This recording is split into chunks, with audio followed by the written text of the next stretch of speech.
So first of all, don't be a jerk just for the sake of being a jerk. So if leftists are going to shed tears, they should shed the tears because they're wrong, not because you're being a jackass. Okay, so it's not worth being a jackass to own the libs. Okay, owning the libs is important, but you should own them because they surrendered, not because you were a jerk. So I remember one time when I was in law school, and it was my first year at a school called Harvard, and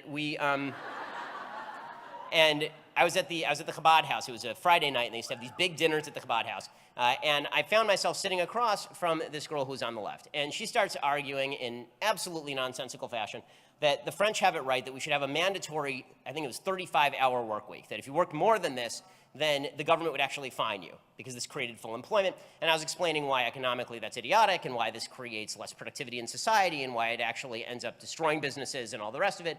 And she was not hearing the argument. And so at a certain point I got frustrated and I said to her, you should not vote. You don't know what you're talking about, and people who don't know what they're talking about should not vote. Now the problem in this conversation is that her boyfriend was sitting right next to her. And the bigger problem in the conversation is her boyfriend started agreeing with me. So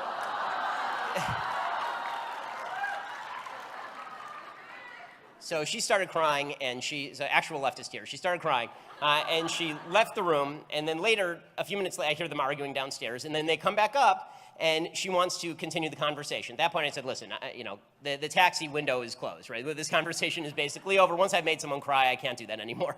We're basically done here. And it's a funny story, but the more I think about it, the more I thought I probably should have just disengaged from that conversation earlier. It wasn't actually productive for me to make the girl cry. Right? At a certain point, I should have just realized this conversation is going nowhere. There's not really an audience to this conversation. And I haven't actually drawn this person closer to my position. I've made this person more alienated from my position by being a little bit mean. Now, if you're going to be mean to somebody, do it in front of a large audience, because you're not talking to the person that you're arguing with in front of a large audience. You're talking to the audience, right? So, I mean, I can be as mean as I want to be to Piers Morgan. That's totally fine. And Piers knows that, and he's fine with that, too. And if he's not, then it's because he's a pansy. But when it comes to interpersonal relationships, don't be a jackass just to fill your tumbler with leftist tears. Okay.